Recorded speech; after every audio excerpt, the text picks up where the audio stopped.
제2회 전국 동시조합장 선거가 80여일 남은 가운데 중앙선관위가 연말연시 위법행위 특별단속에 나섰습니다. 중앙선거관리위원회가 장애인 유권자들의 적극적인 참정권 보장을 위해 모의투표 체험을 실시했습니다.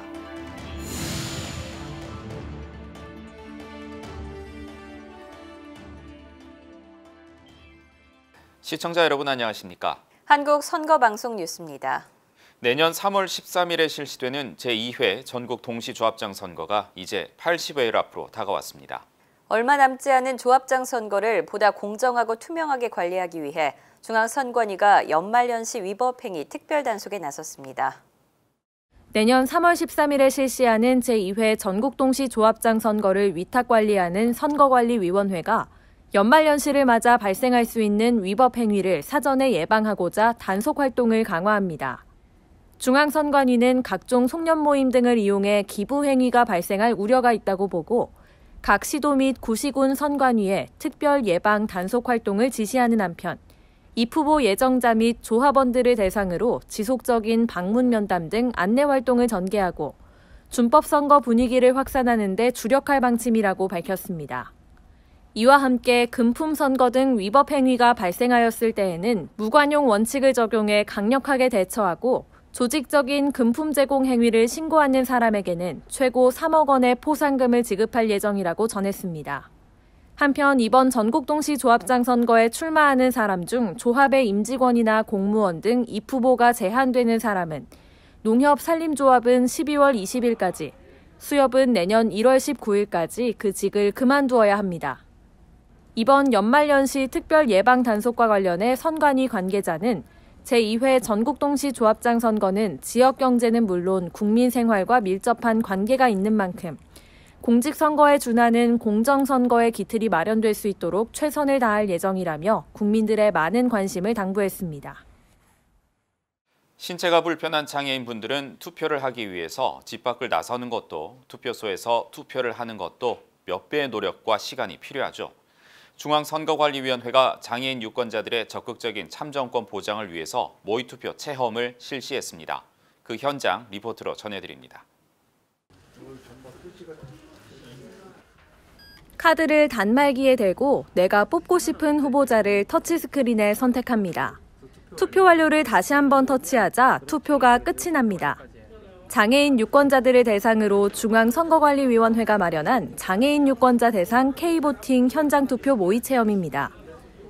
중앙선관위는 지난 17일 장애인 차별금지 추진연대 사무실에서 발달장애인 등 40여 명을 대상으로 K보팅 시스템을 소개하고 이를 이용한 현장투표 모의체험을 실시했습니다.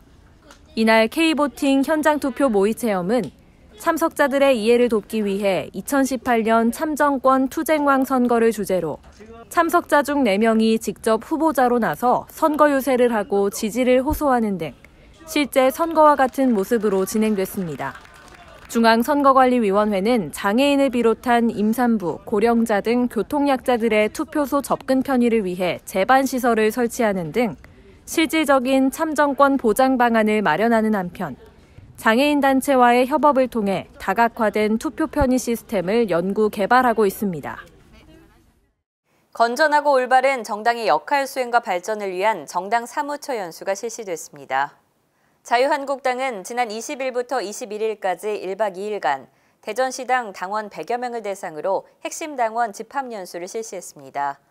자유한국당 핵심 당원 연수는 의정활동에 필요한 정치관계법 등의 교육을 비롯해 건강한 정당을 만들기 위한 정강 정책에 대한 강의, 그리고 지방자치 발전 방향을 모색해보는 토론 등의 프로그램으로 진행됐습니다.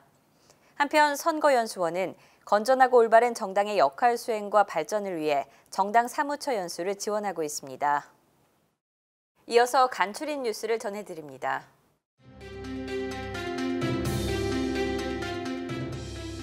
선거제도 개혁 등 정치개혁 전반에 대한 논의를 이어오고 있는 정치개혁 특별위원회가 소위원회를 열고 쟁점 사항에 대한 논의를 실시했습니다.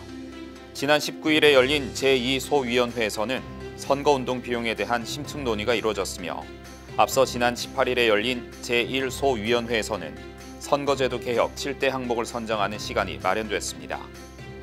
정치개혁특별위원회는 제1, 2 소위원회를 두고 매주 2회씩 정치개혁 전반에 대한 체계적인 논의를 실시하고 있습니다. 중앙선거 여론조사 심의위원회는 연말연시를 맞아 불법 선거 여론조사 모니터링을 강화한다고 밝혔습니다.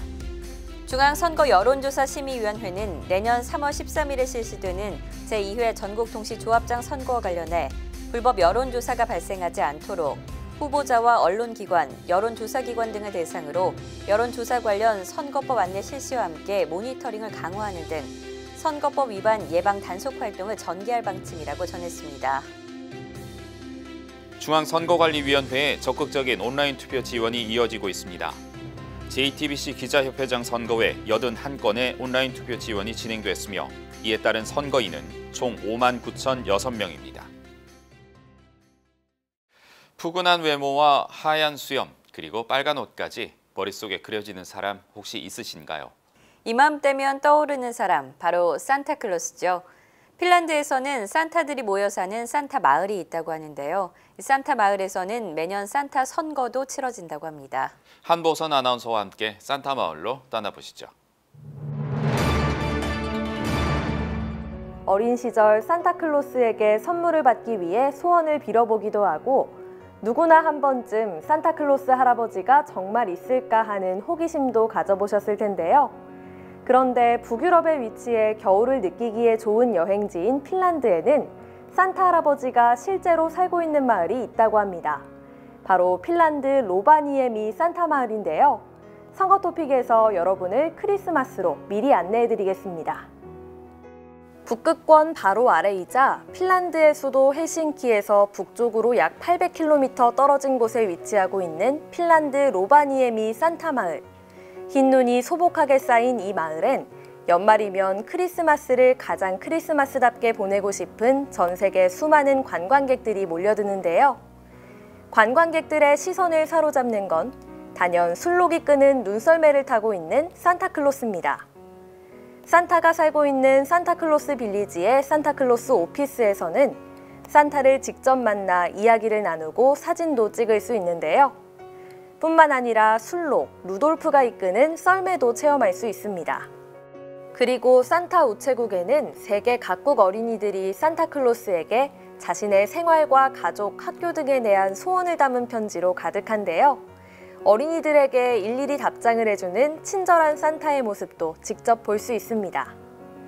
로바니에미 마을의 산타는 10여 명으로 이 지역에서 오래 살아온 주민들 가운데 매년 엄청난 경쟁률을 뚫고 주민선거로 선출된다고 하는데요. 선거로 뽑힌 산타는 핀란드 정부로부터 공식 인증을 받습니다. 이처럼 산타의 고향으로 유명한 로바니에미는 1944년 제2차 세계대전 때 파괴됐으나 세계적으로 유명한 건축가인 알바르 알토의 설계로 재건되어 아름다운 산타클로스 전설을 간직한 마을로 재탄생됐는데요. 세계에서 어린이뿐만 아니라 어른들에게도 사랑받는 동심의 마을인 로바니에미에는 깊은 산속 코르바 툰투리에 사는 산타클로스가 크리스마스가 되면 썰매에 선물을 싣고 마을로 온다는 전설이 전해지고 있습니다. 핀란드 로바니에미시 산타 마을의 원조 산타클로스가 22일 경기도 화천의 어린이들을 만나러 한국에 온다고 합니다. 화천 산타 우체국 대한민국 본점 개국 행사에 참석하기 위함인데요. 선등거리 점등식에 참석하고 산타 우체국에서 직접 방문객들을 맞이하며 특별한 추억을 선물할 예정입니다. 누구나 믿고 싶었던 산타의 기적이 존재하는 마을, 핀란드 로바니에미 산타 마을을 만나봤는데요. 이번 크리스마스에는 핀란드 로바니에미 마을을 방문하는 관광객들처럼 동심의 세계로 추억여행 떠나보시는 건 어떨까요? 선거 역사와 민주주의의 발자취를 따라가보는 역사 속 그날입니다. 12월 셋째 주 역사 속 그날로 이명원 아나운서와 함께 떠나보시죠.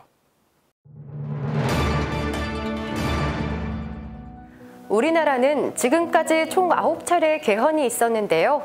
대부분 임기 연장 같은 정치적인 이해관계 때문에 진행되거나 역사적인 큰 사건에 의해 급하게 이뤄진 경우가 많았습니다.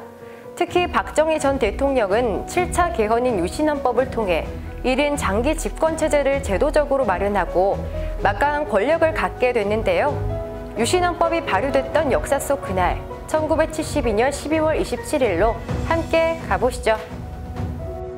1961년 5.16 군사정변을 주도하며 제5대, 제6대, 제7대 대통령까지 3선에 성공한 박정희 전 대통령은 장기 집권을 하기 위한 준비를 시작했습니다. 1972년 10월 17일 오후 7시 박정희 전 대통령은 나는 우리 조국의 평화와 통일, 번영을 추구하는 국민 모두의 절실한 염원을 받아들여 나의 중대한 결심을 국민 여러분 앞에 밝힌다며 국회를 해산하고 정당 정치 활동을 중지한다는 내용의 비상계엄령을 선포했는데요. 또 헌법 일부 조항의 효력을 정지하고 그 기능을 비상국무회의에서 수행하기로 하는 내용도 담겼습니다. 그리고 선언 말미에는 만일 국민 여러분이 헌법 개정안에 찬성치 않는다면 나는 이것을 남북 대화를 원치 않는다는 국민의 의사표시로 받아들이고 조국 통일에 대한 새로운 방안을 모색할 것임을 아울러 밝혀둔다고 강조했습니다. 그로부터 열흘 후인 27일에는 비상국무회의가 이른바 유신헌법으로 불리는 개헌안을 의결, 공고했는데요. 개정 당시 유신헌법의 기본적 성격은 조국의 평화적 통일 지향, 민주주의 토착화, 실질적인 경제적 평등을 이룩하기 위한 자유경제질서 확립, 자유와 평화 수호의 재확인이라고 했지만 사실상 유신헌법은 박정희의 영구 집권을 위한 개헌이었습니다. 전문과 12장 126조 및 부칙 11조로 되어 있는 유신헌법은 대통령 직선제 폐지, 국회의원 3분의 1을 대통령 추천으로 통일 주체 국민회의에서 선출, 대통령에게 헌법 효력까지도 일시 정지시킬 수 있는 긴급 조치권 부여, 대통령 임기 6년으로 연장, 연임 제한 철폐 등 대통령 권한을 확대해 독재를 가능하게 한 헌법이었는데요. 유신헌법은 대통령의 권력을 위해 재헌 이후 단 한 번도 고쳐진 적 없는 헌법의 내용까지 수정했다고 합니다. 그해 11월 21일 개헌을 위한 국민투표가 진행됐는데요. 이날 전체 유권자 중 91.9%가 투표에 참여했고 91.5%가 찬성해 유신헌법은 확정됐으며 12월 27일 발효됐습니다. 박정희 전 대통령은 유신헌법을 통해 제8대 대통령에 당선됐고 1978년 제9대 대통령 선거에서도 당선됐지만 임기 6년을 채우지 못했는데요. 이듬해 10월 26일 김재규 중앙정보부장의 총에 목숨을 잃으며 유신체제도 막을 내렸습니다. 국민이 아닌 대통령 개인의 장기 집권을 위한 욕망으로 탄생한 유신헌법. 유신헌법의 역사를 통해 개헌이 국민들의 삶의 질에 어떠한 영향을 미치는지 꼭 한번 생각해봐야 할 것입니다. 지구의 지붕, 세계에서 가장 아름다운 산을 가진 나라 네팔의 공식 국가명은 네팔 연방민주공화국입니다. 네팔은 지금 공화국 체제이지만 오랫동안 왕정 국가였는데요. 공화국이 된 지도 불과 10여 년이란 시간밖에 흐르지 않았습니다. 네팔이 국민투표로 왕정을 폐지하고 공화국 수립을 결정했던 역사 속 그날, 2007년 12월 23일로 함께 가보시죠. 히말라야 산맥, 인도와 중국 티베트 자치구 사이에 위치한 나라 네팔은 240여 년 동안 왕정 국가였고 네팔의 마지막 왕은 갸넨드라였는데요. 갸넨드라 왕이 권력을 잡게 된 것은 2001년 왕실 참사 때문이었습니다. 디펜드라 왕세자는 자신의 여자친구와의 결혼을 반대한다는 이유로 비렌드라 왕 등 왕실 가족 9명을 살해하고 스스로 목숨을 끊었고 디펜드라 왕세자의 숙부인 갸넨드라가 왕위에 올랐는데요. 즉위 과정부터 다소 비정상적이었던 갸넨드라 국왕은 즉위하면서부터 철권 통치를 펼쳤습니다. 갸넨드라의 국왕 즉위 이후 대규모 시위를 벌인 국민들에게 총을 겨눴으며 극렬 시위자 450여 명을 체포해 압송했고 언론도 탄압의 대상이 됐는데요. 그리고 마오당 반군을 축출하기 위해 2005년 비상사태를 선포하고 공포 정치를 일삼았습니다. 정상적으로 운영되던 입법부를 해산시키고 실질적인 행정수반인 셰르 바하두르 데우바 총리와 장관들은 해임된 뒤 가택 연금됐고 무장 병사들이 총리와 정치인들 집을 포위했는데요. 결국 2006년 야당과 마오당 반군에 의해 사퇴의 압력을 받았고 그해 5월 네팔 의회는 국왕이 보유했던 군대 통수권과 면책 특권을 박탈하는 법안을 만장일치로 통과시켰습니다. 이어 6월에는 국왕의 법안 거부권과 판사 및 육군 원수에 대한 인사권, 왕위 계승자 임명권 등도 폐지했으며 궁궐터와 임야를 포함해 국왕 및 왕실 토지 또한 몰수했는데요. 이 조치에 네팔 국민들은 환영했으며 네팔인들은 이때 대규모 민주화 시위를 일컬어 승리의 행진이라고 불렀습니다. 2007년 12월 네팔 민주당 등 6개 정당 연합체를 비롯한 마오당은 군주제 폐지를 골자로 하는 협약을 체결하고 성명을 통해 네팔은 연방민주공화국이 될 것이라고 선언했는데요. 이때 일부 정당은 유서 깊은 왕실을 유지하는 입헌 군주제를 통해 민주주의를 강화하자는 의견을 내놨지만 마오당은 왕정 폐지를 요구했고 결국 왕정 폐지 및 공화국 도입으로 의견을 모았습니다. 이후 2007년 12월 23일 네팔의 왕정 폐지를 결정짓는 국민투표가 실시됐고 압도적인 표차로 네팔의 왕정은 폐지가 결정됐습니다. 2008년 6월 네팔 재헌의회는 왕정 폐지와 네팔 연방민주공화국 도입을 공식 선포했고 네팔의 왕과 왕비가 떠난 국은 박물관이 되어 왕정국가의 역사를 간직하고 있습니다. 왕정에서 공화정으로 성공적인 변화를 한 네팔은 하나하나 국가의 뼈대를 세우고 선진 민주주의 국가의 문화나 선거, 정당에 대해 배우며 네팔반의 민주주의를 만들어가고 있는데요. 국민투표를 통해 왕정을 폐지하고 공화국 수립을 결정한 네팔의 역사를 통해 독재에 맞선 네팔 국민들의 피를 잊지 말아야 할 것입니다. 중앙선관위에서 알려드리는 주요 소식입니다.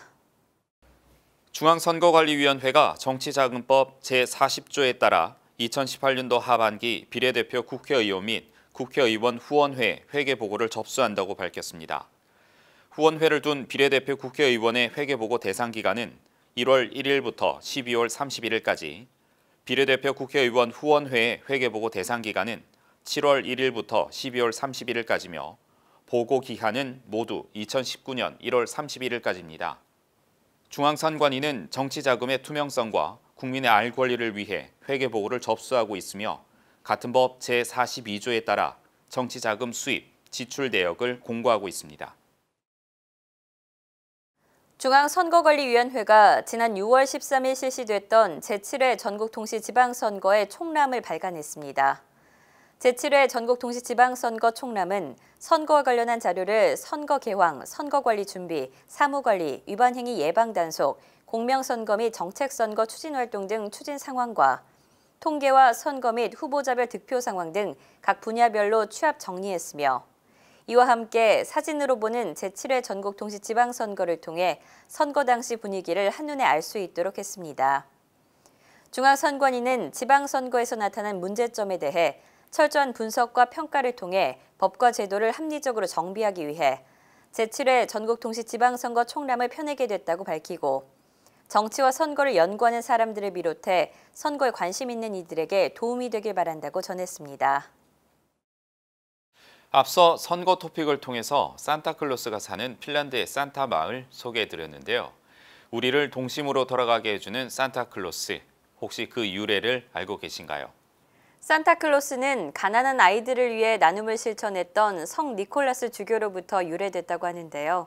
연말연시, 소외되고 어려운 이웃들을 위해 산타클로스가 돼 작은 나눔을 실천해 보시는 건 어떨까요? 한국 선거방송 뉴스는 여기까지입니다. 시청해주신 여러분 고맙습니다.